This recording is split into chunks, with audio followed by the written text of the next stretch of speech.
Aliza talk के मुअज़्ज़िज़ सामीन को अलीज़ा कमल का सलाम।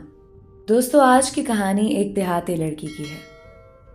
रात फिर उस लड़की पर इंतहाई गुस्सा आया। एक देहाती लड़की को मेरी जिंदगी में शामिल कर दिया। ये बिल्कुल मेरे लायक नहीं। जहन नहीं मिलता। अजब हर वक्त आगे पीछे जी जी करती रहती है। और आज फिर उसको जबरदस्त डांट दिया। उसने मेरी डांट पर भी कोई रिएक्शन नहीं दिया, खामोश रही। उसका खून खौलने लगा था।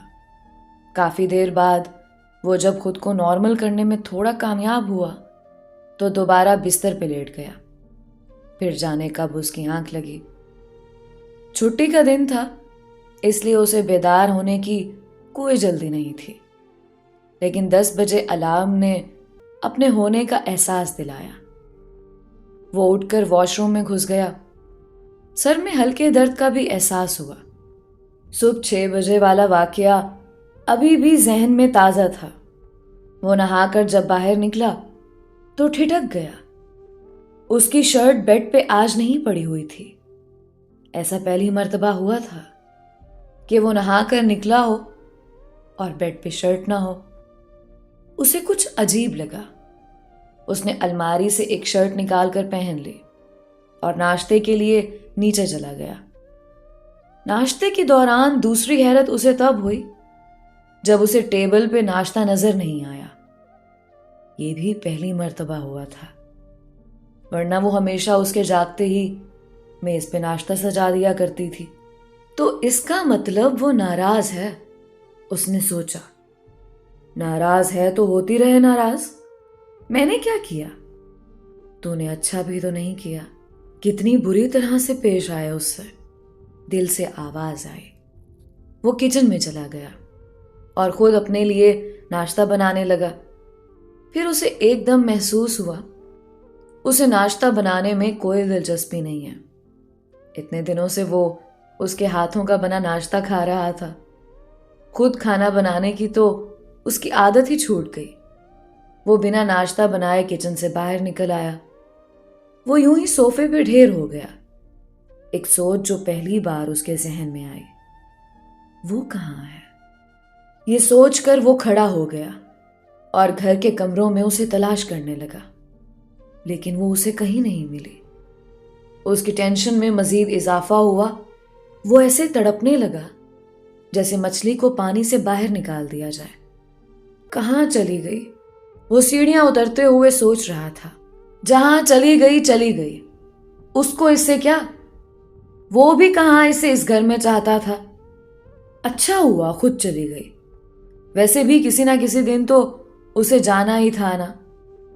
नहीं नहीं, वो हमेशा यही चाहता था वो चली जाए। लेकिन आज जब वो चली गई तो वो इस तरह परेशान क्यों था? वो खुश क्यों नहीं था? जबकि उसूलन तो उसे बहुत ज्यादा खुश हो जाना चाहिए था। क्या वो इसलिए परेशान है कि जब दादी वापस आएगी तो वो उसे क्या जवाब देगा? नहीं नहीं, दिल से फौरन आवाज आई। वो दादी के लिए नहीं, खुद अपने लिए परेशान था। मगर क्यों? उसने दिल से पूछा। क्योंकि तुम उससे प्यार करने लगे हो। दिल ने एक अजीब इंकशाफ कर दिया। वो गुमसुम हो गया। ये क्या कह रहा था दिल? वो उससे प्यार कैसे कर सकता है? वो तो उससे नफरत करता था, शदीद नफरत। नहीं, दिल झूठ बोल रहा है। उसने दिल को झुठलाने की कोशिश की, मगर वो ऐसा नहीं कर सका, क्योंकि दिल झूठ नहीं सच बोल रहा था। हाँ, मैं उससे प्यार करता हूं, बहुत प्यार। मुझे सिर्फ उसकी आदत नहीं हो गई, मैं उससे प्यार भी करने लगा हूं। मगर वो कहाँ है? उसने चिल्लाकर पूरे घर से पूछा और जवाबन पूरा घर खामोश था। उसे जिंदगी में पहली बार घर में अकेलेपन का एहसास हुआ। उसे पहली बार घर की खामोशी डरा रही थी। उस पे पहली बार इंकशाफ हुआ वो उससे मोहब्बत करने लगा था। वो जिसे अपनी जिंदगी का साथी बनाना चाहता था, वो यही लड़की थी। इसके अलावा और कोई नहीं हो सकती। उससे प्यारी तो कोई हो ही नहीं सकती। इतनी मासूम, इतनी सच्ची। उसे जीवन साथी के रूप में सिर्फ यही लड़की चाहिए थी, और तो कोई हो ही नहीं सकती उसके जैसी।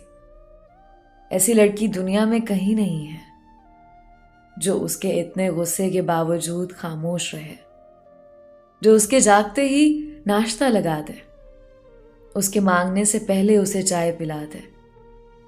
इतनी सब्र, इतनी कनात वाली लड़की और कहाँ होगी। वाकई अगर दादी उस पर भरोसा करती थी तो बिल्कुल सही करती थी। वो वाकई अपने पोते के लिए सबसे अच्छी बीवी ढूंढ लाई थी। अगर वो खुद उनकी मर्जी के खिलाफ किसी मॉडर्न लड़की से शादी करता तो क्या हो जाता। वो लड़की क्या घर के काम करती? क्या उसमें इतना सब्र होता? क्या वो उसके इस तरह चिल्लाने पे खामोश होती? नहीं नहीं, वो पहली बार उसकी कही हुई सारी बातें याद कर रहा था। क्या बप्टी पार्लर? ये टीबी करंट तो नहीं मारता जी? हमारे गांव में पहले मर्द खाना खाता है, फिर औरत उसका बचा हुआ खाना खाती है। आपको गाड़ी चलाना आता है जी? या अल्लाह, मुझे अपने घर से खाकी हाथ मत लौटाएं। मैं आपसे जो मांग रही हूं वो मुझे दे दें। जी, आपकी वो नीली शर्ट जल गई। आपसे झूठ बोल सकती हूं, खुदा से तो नहीं, वो तो सब जानता है। आपसे झूठ बोलकर मैं बच भी जाऊं तो खुदा से कैसे झूठ बोल सकती हूं? ओ मेरे अल्लाह, ये मैंने क्या कर दिया? क्यों कर दिया? मैंने उससे कितनी बदतमीजी से बात की सुबह। मुझे क्यों इतना गुस्सा आ गया था? हालांकि उसने ऐसा भी कुछ गलत नहीं किया था, सिर्फ हाथ ही तो लगाया था। और मैं, और वो इतनी अच्छी थी कि उसने कोई शिकवा, कोई शिकायत तक नहीं किया। लेकिन वो कहाँ चली गई? प्लीज वापस आ जाओ। मैं तुम्हें फिर कुछ नहीं कहूंगा। हम दोनों मिलकर प्यार मोहब्बत से रहेंगे। मैं तुम्हारे बिना नहीं रह सकता बानी। लौट आओ। उसे अपने गालों पे नमी का एहसास हुआ। वो भागते हुए पोर्च में गया और गाड़ी में बैठकर रेलवे स्टेशन की तरफ रवाना हो गया। गाड़ी वो फुल स्पीड से चला रहा था। इतने रश में इतने स्पीड से गाड़ी चलाना खतरे से खाली नहीं था, लेकिन वो हर खतरे से अनजान बस जल्दी जल्दी रेलवे स्टेशन पहुंच जाना चाहता था। कई बार उसकी गाड़ी दूसरी गाड़ियों से टकराते टकराते बची थी। वो रेलवे स्टेशन के बिल्कुल पास पहुंच चुका था। गाड़ी से निकलकर वो भागते हुए स्टेशन तक गया, लेकिन वहां कोई नहीं था। ये तो अभी तक रेलगाड़ी आई ही नहीं होगी, या फिर आकर वो भागकर बेंच पे बैठे उस इंसान तक गया जो पता नहीं किन ख्यालों में गुम था। एक्सक्यूज मी जनाब, ये रेलगाड़ी की टाइमिंग क्या है? उस आदमी ने हवास बाख्ता मुखातिब को देखा। अभी थोड़ी देर पहले रेलगाड़ी तो निकल चुकी है। उसे लगा जैसे वो आदमी कह रहा हो, आपकी तो जान निकल चुकी है। उसके जिस्म में खून की गर्दिश अचानक रुकने लगी। वो मायूस सारी दुनिया से बेजार घर लौट आया और सोफे पर ढेर हो गया। ऐसे कैसे जा सकती है वो? मुझे छोड़कर वो नहीं जा सकती। इतनी मामूली गलती की इतनी बड़ी सजा कौन देता है? क्या सब कुछ खत्म हो गया? अब कुछ भी बाकी नहीं रहा था क्या? वो सर थामे सोफे पे बैठा था जब उसे अपने बिल्कुल पास ही किसी के कदमों की चाप सुनाई दी। उसने गर्दन मोड़कर देखा तो ऊपर की सांस ऊपर और नीचे की सांस नीचे रह गई। वो उसके बिल्कुल पास खड़ी थी, उसे कुछ ही फासले पर। वो करंट खाकर खड़ा हो गया। तुम कहां कहाँ चली गई थी? मैंने क्यों गई थी तुम? जी वो हम तो यहीं थे। उसने उसकी बात नहीं सुनी और आगे बढ़कर उसे गले से लगा लिया।